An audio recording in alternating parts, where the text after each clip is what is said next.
Baik, selamat malam Ibu dan teman-teman. Kami dari kelompok 4, kami akan mempresentasikan hasil diskusi kelompok kami. Sebelum itu, kami akan memperkenalkan nama.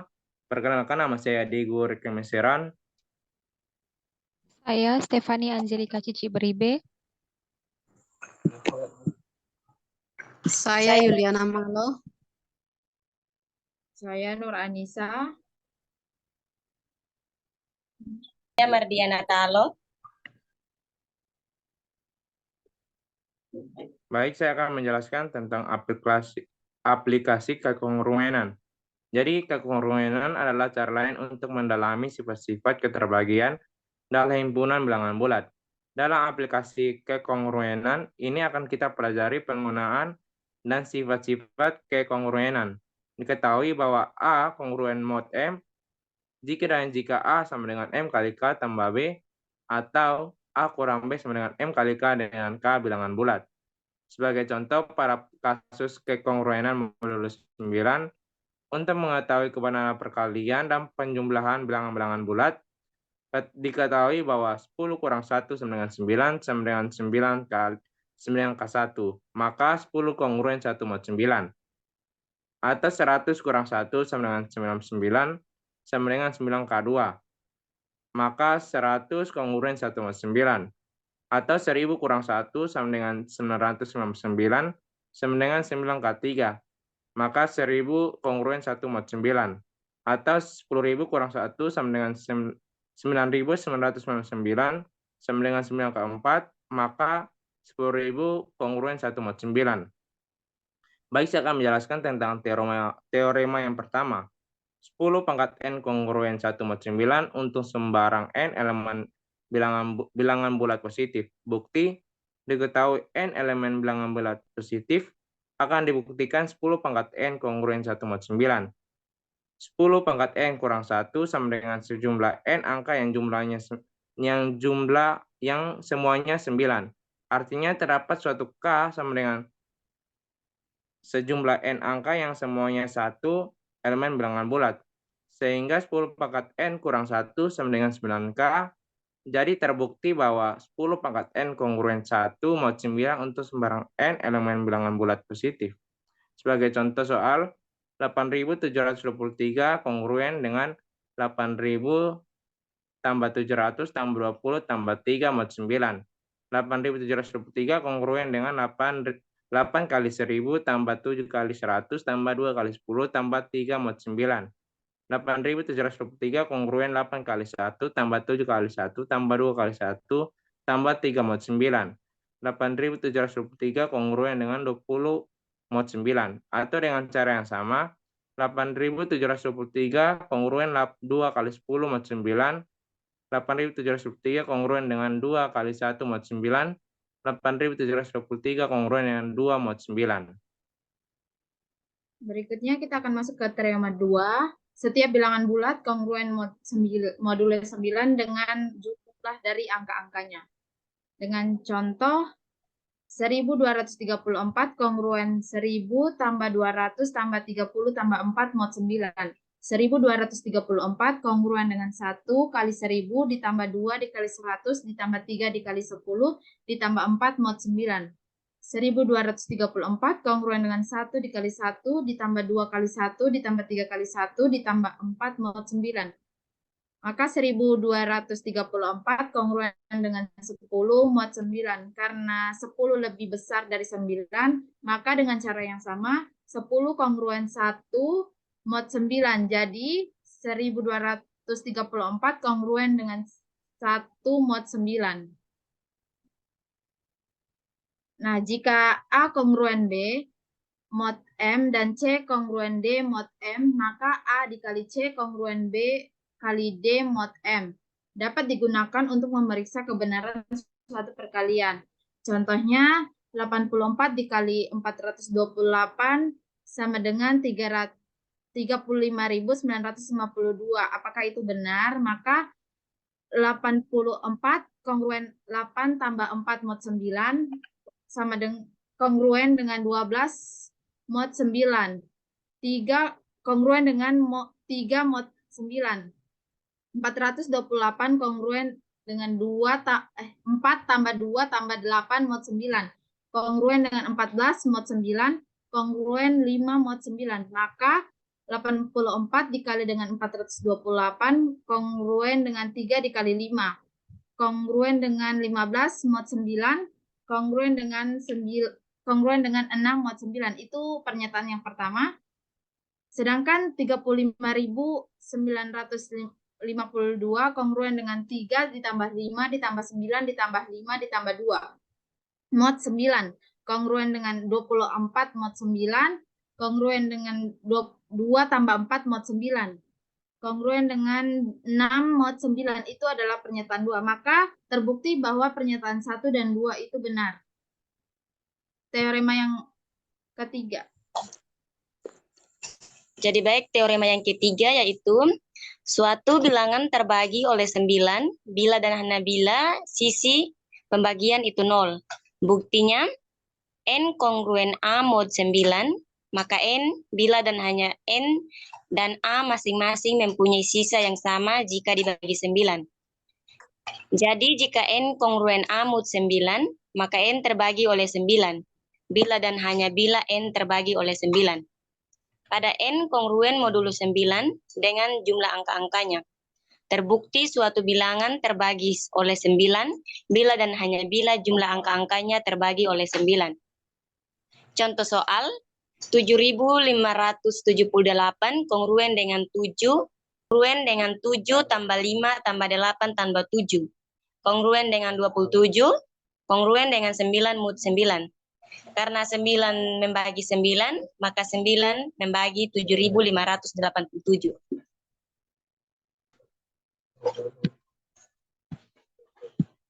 Teorema 4. Teorema 4. Suatu bilangan terbagi oleh 3 jika dan hanya jika jumlah angka-angkanya terbagi oleh 3. Contoh soal 12.456 kongruen dengan 1 tambah 2 tambah 4 tambah 5 tambah 6. Kongruen dengan 18, kongruen dengan 9 mod 3. Karena 3 membagi 9, maka 3 membagi 12.456.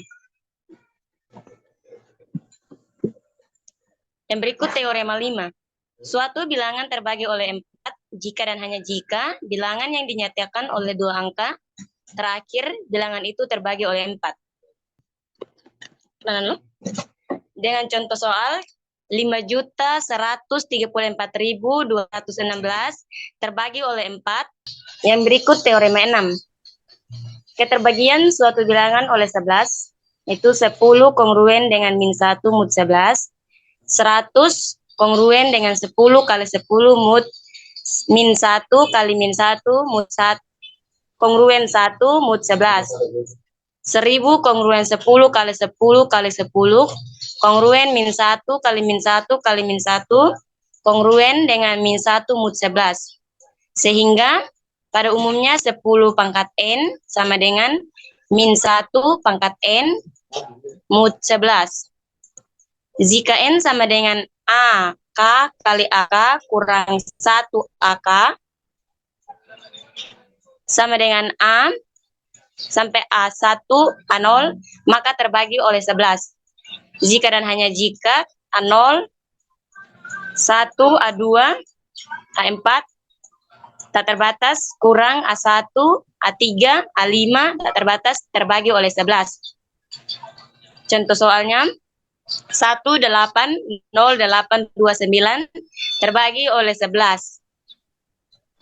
9 tambah 8 kurang 2 tambah 0 tambah 1 sama dengan 22 terbagi oleh 11. Baik, yang berikutnya yaitu definisi teorema Fermat. Jadi teorema Fermat adalah salah satu teorema paling terkenal di dunia matematikawan. Dicetuskan oleh Pierre de Fermat pada abad ke-17. Pierre de Fermat adalah seorang pengacara yang juga matematikawan amatir pada abad ke-7. Sering menulis komentar-komentar di pinggiran bukunya. Dan paling terkenal sepanjang sejarah adalah teorema terakhir Fermat. Dinamakan teorema terakhir bukan karena terakhir kali dipublikasikan, namun yang terakhir kali dibuktikan. Teorema ini tidak berhasil dibuktikan oleh semua matematikawan dunia selama 357 tahun lebih. Biasanya pemfaktoran N melalui tester, yaitu vektor prima yang tidak melebihi, Sabar, Nur. diasumsikan N bilangan. Sabar.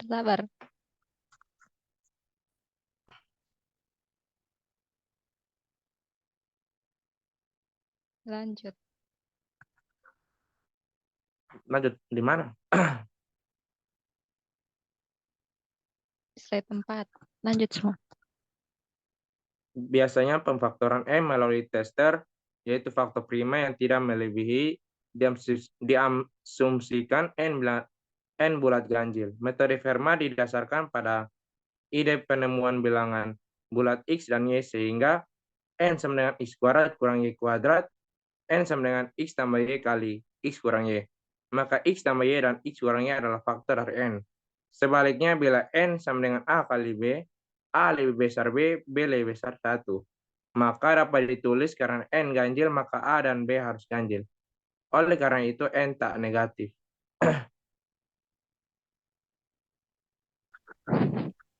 Oke, baik. Untuk algoritmanya yaitu langkah pertama kita menulis X kuadrat kurang N sama dengan Y kuadrat.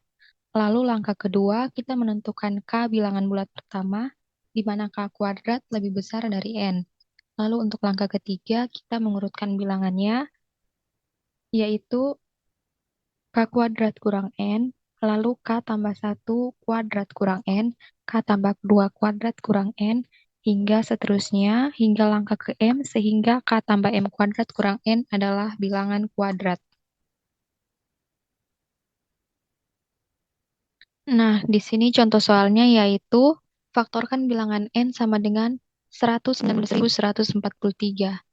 Langkah pertama yang kita lakukan yaitu menentukan nilai K sehingga K kuadrat lebih besar dari 119.143.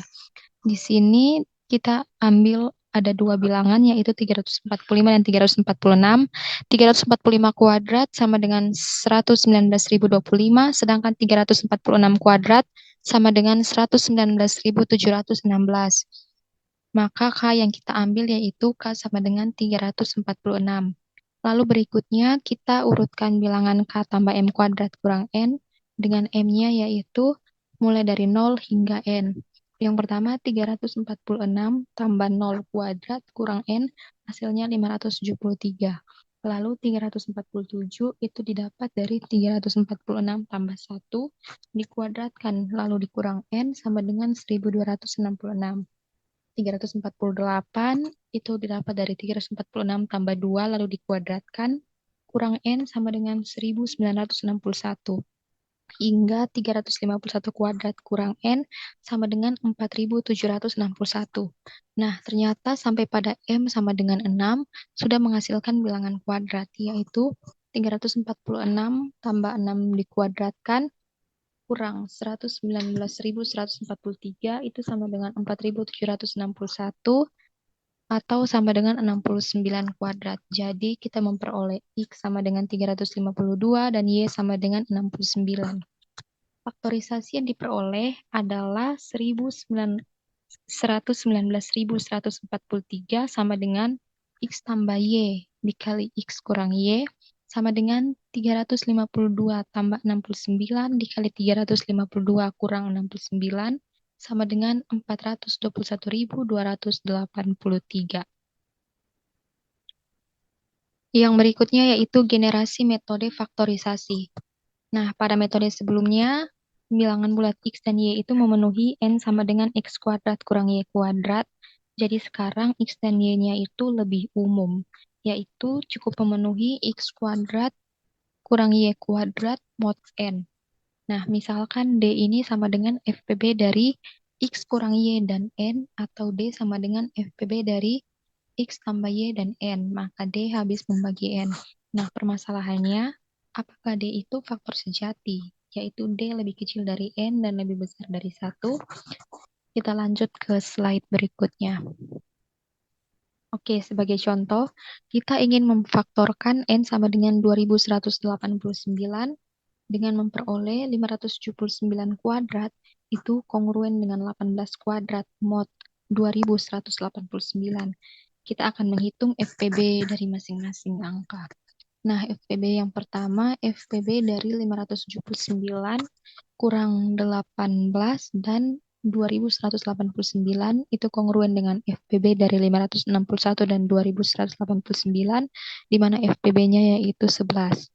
Lalu FPB dari 579 tambah 18 dan 2189 itu kongruen dengan FPB 579 dan 2189, di mana FPB-nya yaitu 199. Jadi kita peroleh 2189 itu sama dengan 11 dikali 199.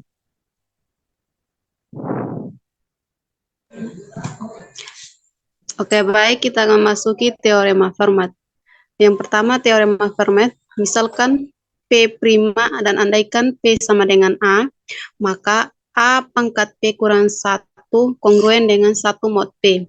Ilustrasi, P sama dengan 3, maka untuk A sama dengan 5 berlaku 5 pangkat 3 kurang 1 kongruen dengan 1 mod 3.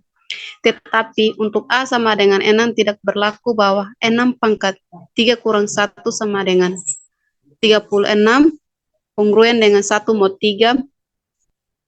Untuk itu kita buktikan, kumpulkan P kurang 1 yang kelipan pertama A, yaitu P sama dengan A, 2A, 3A sampai dengan P kali A. Diperoleh, tidak ada anggota V yang kongruen satu sama lainnya. Tidak ada anggota V yang kongruen dengan 0. Maka setiap anggota V pasti kongruen modulo terhadap salah satu, 1, 2, sampai P. Kalikan semua kongruen ini diperoleh A.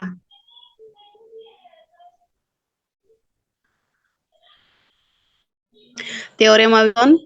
Teorema Wilson adalah salah satu teorema yang menggambarkan sifat dari bilangan prima. Menurut teorema Wilson, P adalah bilangan prima jika P membagi P kurang 1 faktorial tambah 1, begitu pula sebaliknya untuk bilangan P yang membagi P kurang 1 faktorial tambah 1, maka bilangan tersebut prima. Secara formal, teorema Wilson ditulis sebagai berikut. Bilangan bulat 1 lebih kecil P adalah prima jika dan hanya jika P kurang 1 faktorial. Kita akan membuktikan bahwa A adalah inverse dari B modulo C jika yang pertama tentukan sisa pembagian dari 7 kurang 1 faktorial dibagi 7. 7 kurang 1 faktorial sama dengan 6 faktorial sama dengan 1 kali 2 kali 3 kali 4 kali 5 dikali 6. Selain 1 dan 6, maka kita akan menyusun pasangan-pasangan yang merupakan inverse modulo. Oleh karenanya, lakukan grouping sebagai berikut. 6 faktorial sama dengan 1 kali 2 kali 4 dikali 3 kali 5 dikali 6. Jadi, selain modulo 7, kalian juga bisa mencoba misalnya dengan modulo yang lain. Misalnya modulo 11. Jadi, teorema itu benar.